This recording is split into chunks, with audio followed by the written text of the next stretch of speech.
Good morning. I'm trying a new thing with one of my websites, Actuarial News. So that's actuarial.news. I'm going to go down the mortality category from the last week so we can look at these stories, and I'll just make some quick comments on each of them. Some of these are things I will likely blog about later, but just trying something new with regards to video. So first, and I'm just going to go in reverse chronological order until I have done. So one of the things that has been coming out this week has been CDC publications with some preliminary stats from the top causes of death. I did that in a prior video. But if you look at individual causes, there were some surprising trends, and one surprising trend was the drop in the official suicides in 2020 compared to 2019, and it was very noticeable. So U.S. suicides dropped last year, so fell nearly 6% in number. The thing is, we don't have any demographic breakout with regards to the suicide. So we don't know age, we don't know sex, and those are two big determiners for suicide rates. We have had a bad trend up until 2019. 2019, there was a little bit of improvement, if I remember correctly, with regards to suicide rates. And one of the things, again, we notice it more often when it's younger people because so few things kill younger people, that suicide is often a top cause of death for those under age 85. But for those over age 85, it's not even in the top 10.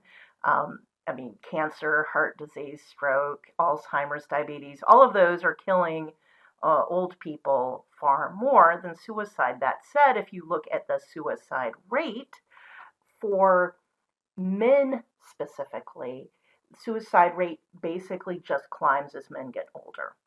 And that can be men committing suicide rather than have something else kill them, rather than have the cancer kill them or whatever it is that ails them then. Anyway, that's pleasant. And we're going to move on. One thing, though, and this is, as I said, I will likely blog about this. The unintentional injuries, which includes drug overdoses, was up about 10, 11%. That's a lot, and some suicides could be in that category. That's all I'm saying. It doesn't even have to be drug overdoses. It's all sorts of things like fell off a roof. Did they fall or did they jump? So it's not clear that suicides were up or down. The other aspect may be that certain kinds were harder to do, and different age ranges may have responded differently. So we may ultimately find out when we get final statistics that for younger people, the rates were up. Maybe for older people, the rates were down. Who knows? And maybe COVID killed some older men who would have otherwise committed suicide. Okie doke. Next, COVID-19 pandemic related excess mortality and potential years of life lost in U.S. and peer countries. So this is interesting, and I'm just going to talk about this specific graph and again, so for Actuarial News, I provide a link to the original story, wherever that may be. In this case, this is from Peterson Kaiser Family Foundation Health System Tracker. And they have all sorts of data at that website. And I thought this one caught my eye, and I thought this was interesting. I'm not going to quibble over excess mortality rate and how they determine that right now. This is not something I really want to argue right now. I do kind of want to argue the scale they're using, number one, and number two, the age grouping. I will note under age 15, I have no problem with that grouping. That's what we think of in terms of children. There was essentially no excess mortality for children. Yay. But then they lump age 15 to 64 as if it were one big schmear of a group. I have an issue with that. I will note, so you'll see for many of these countries, it was flat. Look at Sweden. Sweden, the one that was supposedly bad because they didn't lock down. I'm looking at those numbers for 15 to 64 and 65 to 74. They didn't have any excess mortality in that range. Isn't that interesting? But we can see Canada had some positive 14, UK 25, and US 58, and that's per 100,000 people. So what I object to in these numbers, it's not that it's 58 per 100,000, 25 per 100,000.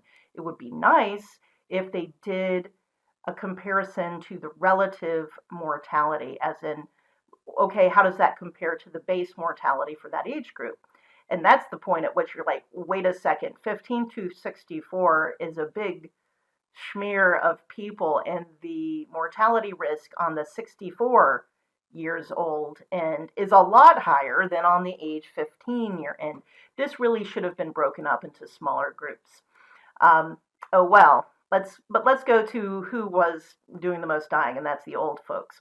So we see that the rates are higher in the US, both for 65 to, well, actually definitely for 65 through 74. And then age 75 plus, we see Belgium looks to be the worst, but US is close in second. Then we have Switzerland and UK and the Netherlands. And you might start thinking, okay, so why was it worse in the US? And maybe it's one of those comorbidities, aka obesity. If you go to the linked article, and so here's the full article, and there's the graph that you saw I copied.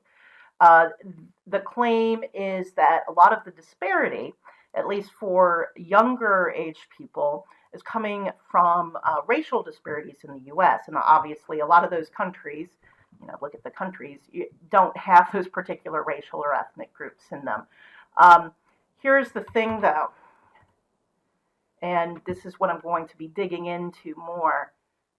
A lot of the excess mortality for younger age people did not come from COVID directly.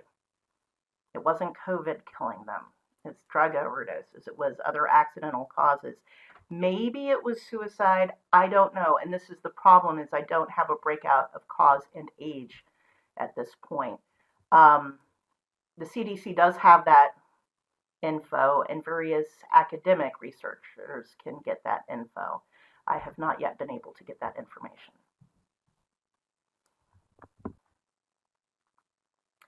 One of the things I object to, though, is trying to come up with this excess potential years of life lost. Part of this has to do with, we do know about these comorbidities, and we don't have the data right now, but we already know people who were diabetic, who are obese, etc., were the ones most likely to die from COVID. So their life expectancy was not as high as the overall population to begin with.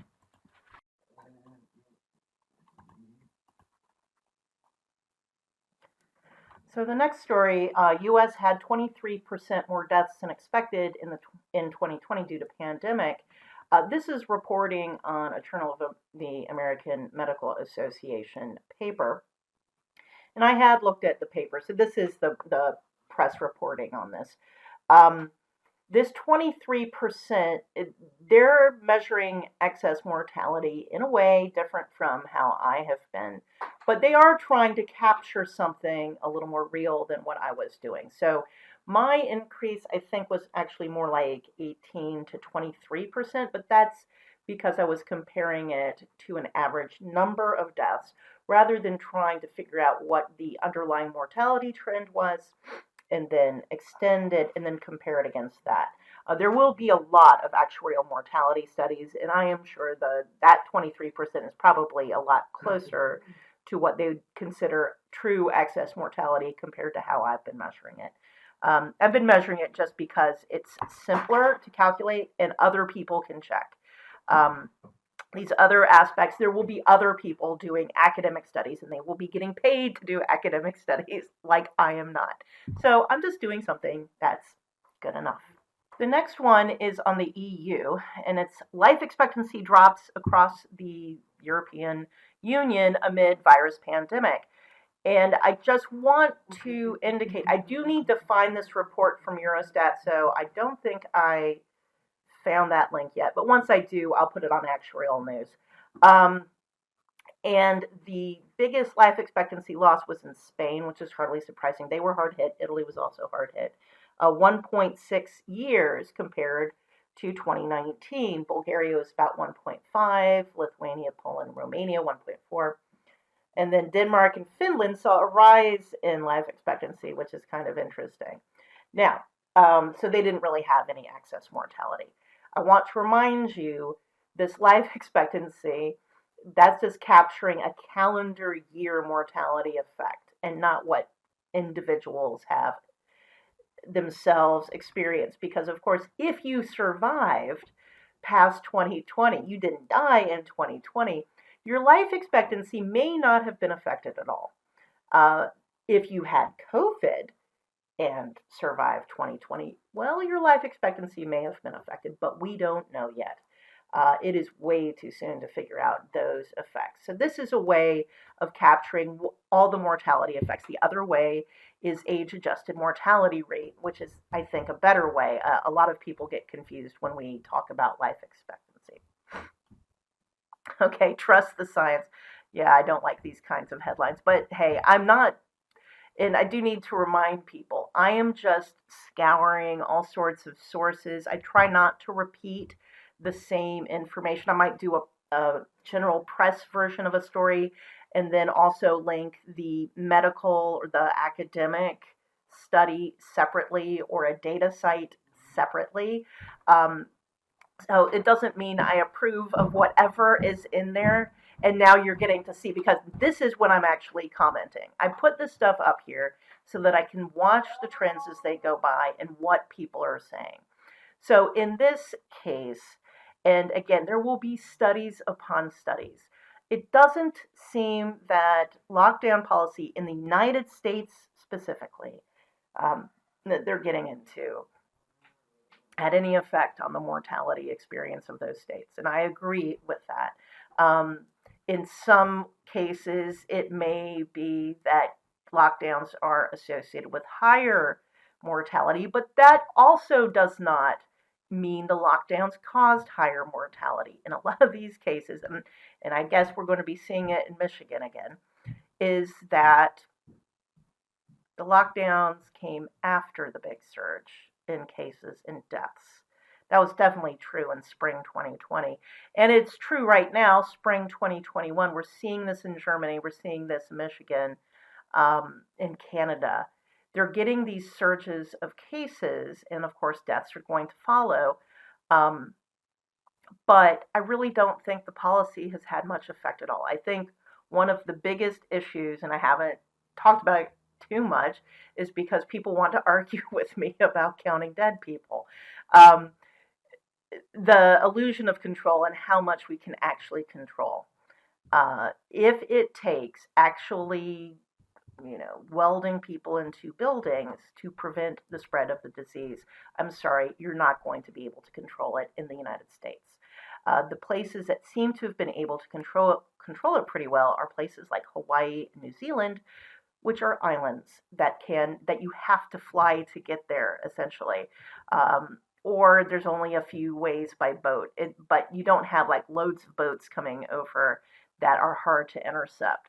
If you can control your borders and your own island, then yeah, you can probably do contact tracing and all of that. But if you're a huge continental country like Canada or the US or Mexico, what you can do to prevent the spread, other than say no sports games, no concerts, no big mass gatherings, that seems like sane, that they're not really being able to prevent the spread of the disease.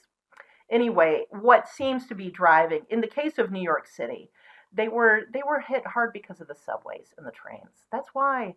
I mean, obviously it's because a lot of people are coming in internationally and that's how the disease got in, but how did it spread so much? The authors here are talking about exposure density, and basically people live much more cramped up in New York City, and then even out here in Westchester, I'm kind of on the edges where it's blending into a rural situation. We got all these horse farms and stuff. It's not more horses than people out here, but we are living a lot more densely than, say, where I was when I grew up in Georgia, where we were a lot more spread out, a lot more outside in the air and that kind of thing. I think there's also a weather aspect, or I should say climate aspect, in terms of when I see the waves, where it hits in the north and then in the summer it was in the south. And I think some of that had to do with air conditioning. Being inside and having air pushed around, I think that had something to do with it. Okay, moving on. Long-term care COVID tracker. This is from the COVID tracking site, which they've closed down for updating the statistics, but the site is still there as far as I know. And this is one of the things I do want to look more into. So let's go to that site where one can download the data set, and I will do that. They stopped doing this on March 7th, but that's enough for getting the data for 2020. I am, the percent of COVID deaths occurring in long-term care facilities, that's not good enough for me.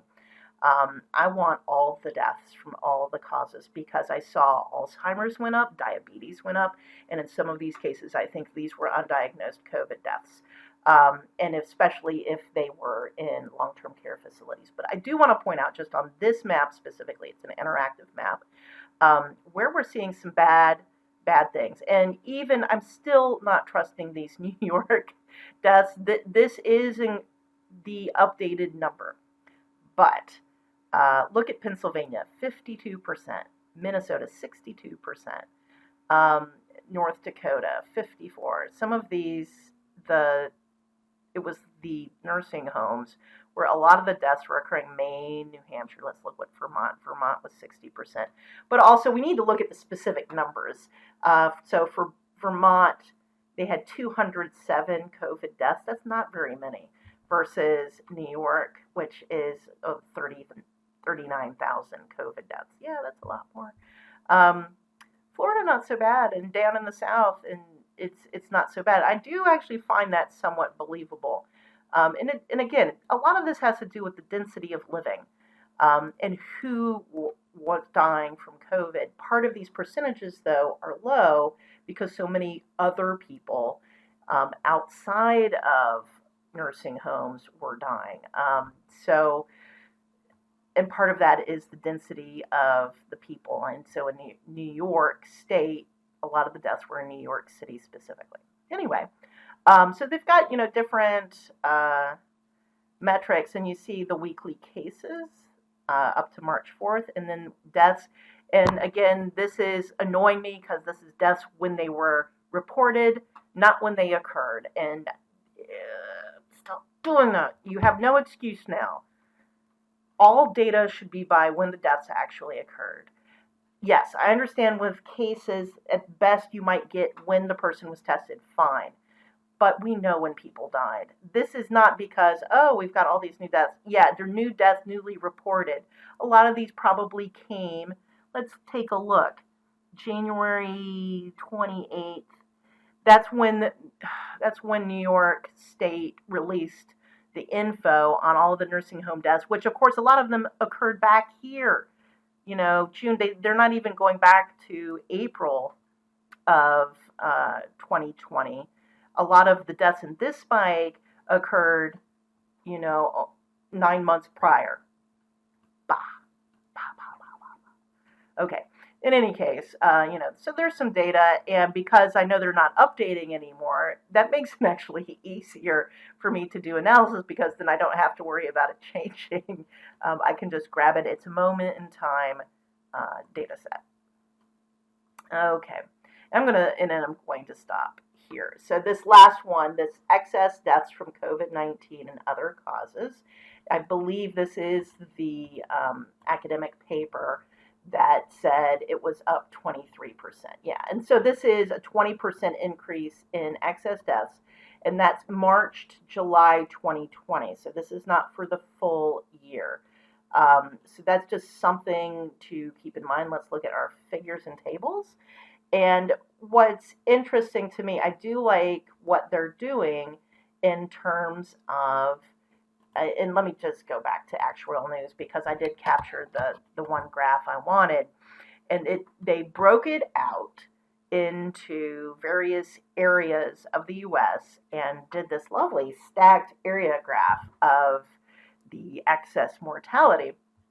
So in the Northeast, we can see New York, and it's kind of hard. I wish they had labeled it on the graph. I'd love to have the data and re-graph it for you guys. Please share your data. Let me see if I can grab the data. I may or may not. In any case, you can see New England and Northeast had two waves. They had the spring wave, nothing in the summer, and then they had the winter wave. Okay. Southeast and Southwest.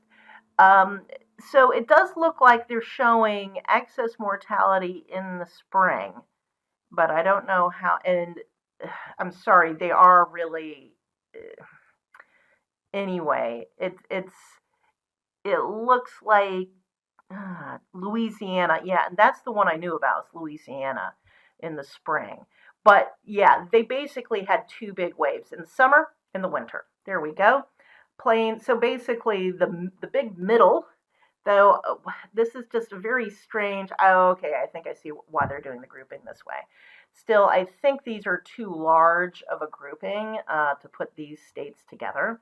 So a very small spring and summer wave, but then you really got it in the winter, and that's really what I'm seeing is that uh, there were three waves, and maybe there's a fourth wave going on right now in the U.S. Um, but there are some big geographic differences, and that you don't get a big wave. I mean, we've got two big waves.